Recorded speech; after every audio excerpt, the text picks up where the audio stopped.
Assalamualaikum Mams. Perkenalkan, saya Madinah Kami, mahasiswa Universitas Mercu Bakti Jaya. Saya akan membagi informasi seputar kesehatan pada ibu hamil. Simak videonya sampai habis ya Mams. Salah satu yang harus diperhatikan pada saat hamil adalah tekanan darah. Pada ibu hamil dikatakan hipertensi adalah peningkatan tekanan darah lebih dari 140/90 dalam 2 kali pengukuran dengan jarak 15 menit pada lengan yang sama.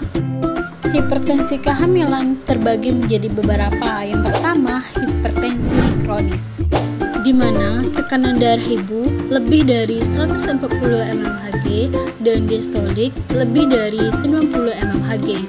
Sering terjadi pada kehamilan usia 20 minggu.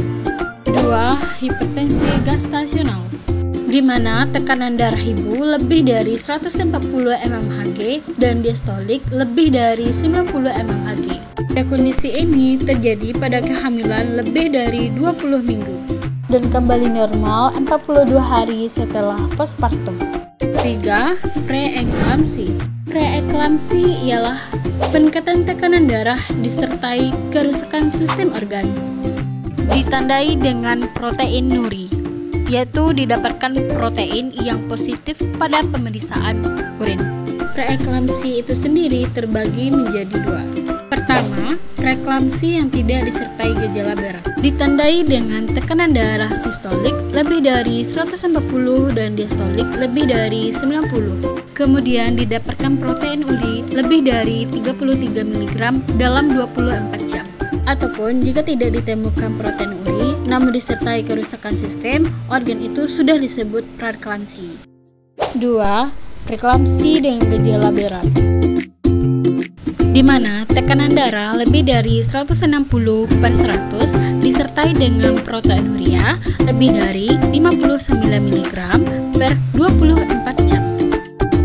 Dan biasanya disertai kerusakan sistem organ seperti gangguan pada saraf, gangguan pada fungsi hati, gangguan penglihatan, dan gangguan fungsi ginjal. Bisa mengakibatkan trombositopenia, yaitu edam paru dan stroke. Kenapa hipertensi dalam kehamilan sangat penting untuk diketahui oleh Mams?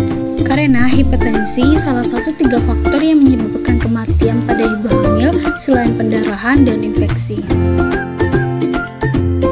Angka kejadian preeklamsia sendiri sekitar 5-10% dalam kehamilan, dan biasanya 14% menyebabkan kematian. Untuk penyebabnya disebabkan karena adanya disfungsi pada plasenta atau masalah plasenta. Mams, perlu diketahui apa sih faktor risiko preeklamsi ini? 1. Ibu hamil yang memiliki riwayat preeklamsi pada kehamilan sebelumnya atau mempunyai penyakit diabetes. 2. Memiliki hipertensi kronis pada kehamilan pertama pasangan baru, usia, obesitas, dan kehamilan kembar.